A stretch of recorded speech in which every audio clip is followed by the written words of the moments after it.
నమస్కారం.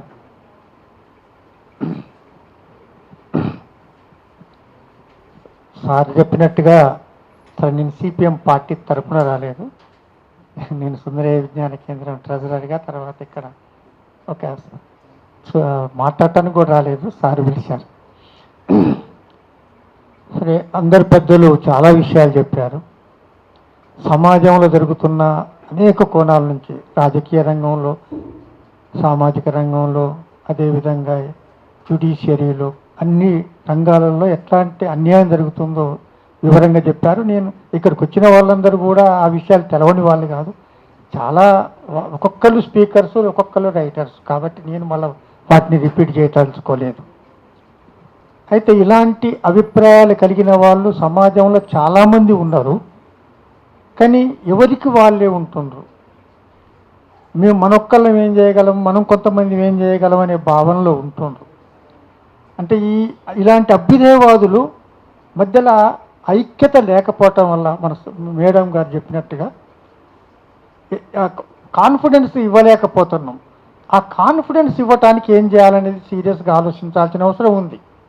మీరు అందరూ అన్ని విషయాలు జరుగుతున్న, సమాజంలో జరుగుతున్న విషయాలని చెప్పారు. వీటికి పరిష్కారం ఏమిటి అనేదే ఇప్పుడు మనం ఆలోచించాల్సింది. ఎంత చెప్పుకున్నా ఒక్కొక్కళ్ళం అనేక విషయాలు చెప్పగలం, కానీ దీని పరిష్కారం ఏంటి అనేదే మనం సీరియస్గా ఆలోచించాల్సిన అవసరం ఉంది. చాలామంది అభ్యుదయవాదులు ఉన్నారు, కానీ వీళ్ళ మధ్యలో సమన్వయం లేదు, వీళ్ళ మధ్యలో ఐక్యత లేదు. కాబట్టి ప్రజలకి కాన్ఫిడెన్స్ కల్పించలేకపోతున్నారు. ఇది చాలా కీలకమైన అంశం. ఈ విషయం కూడా మనం ఆలోచించాల్సిన అవసరం ఉంది.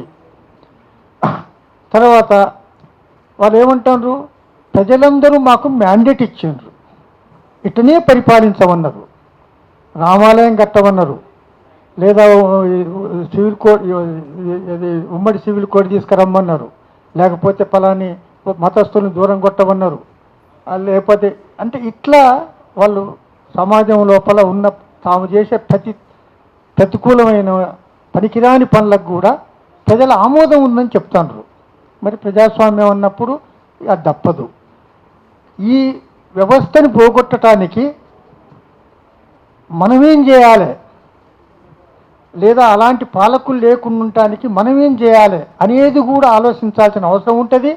ప్రతి సమస్యకి రాజకీయంతో సంబంధం ఉంటుంది కాబట్టి, పాలకులతో సంబంధం ఉంటుంది కాబట్టి, ఎన్నికలతో సంబంధం ఉంటుంది కాబట్టి, ఎన్నికల్లో కూడా వాళ్ళని మళ్ళీ రాకుండా చేయటం ఎట్లా అనేది ఆలోచించకపోతే మనందరం ఇటనే కూకొని ఇప్పుడప్పుడు ఒకళ్ళ వేదనలు ఒకళ్ళు చెప్పుకోవటానికి ఉపయోగపడేలాగా ఉంటుంది. కాబట్టి మన కార్యక్రమంలో, ఎందుకంటే ప్రజల కష్టాలకి, ఈ ప్రజాస్వామ్య ప్రజాప్రతినిధులకి, ఈ ఎన్నికలకి అన్నిటికీ ఒకదానికి ఒకటి లింక్ ఉంటుంది. ఈ అంశాలు కూడా మనం ఆలోచించాల్సిన అవసరం ఉంటుంది. మనం అభ్యుదయవాదుల ఐక్యత కోసం ఎట్లా పనిచేయాలి, అదేవిధంగా ఈ శక్తులన్నింటిని ఐక్యపరిచి ఒక ప్రత్యామ్నాయాన్ని ఎట్లా సృష్టించాలి, ఈ విషయాలు మనం ఆలోచించాల్సిన అవసరం ఉంటుంది. ఎందుకంటే లాస్ట్కి ఒక్కటే మాట చెప్పి నేను ముగిస్తా. ఉదాహరణకు చెప్పాలంటే 40 సంవత్సరాలు 50 సంవత్సరాలు అనేక త్యాగాలు చేసిన వాళ్ళు బయటకు వస్తారు. వాళ్ళు ఏ అనివార్యమైన పరిస్థితి వచ్చిందో, లేదా వాళ్ళ విధానంలో మార్పు చేసుకొని వస్తుండ్రు. కానీ వాళ్ళ త్యాగాలు వేస్ట్ కావద్దు, నా అభిప్రాయం అది.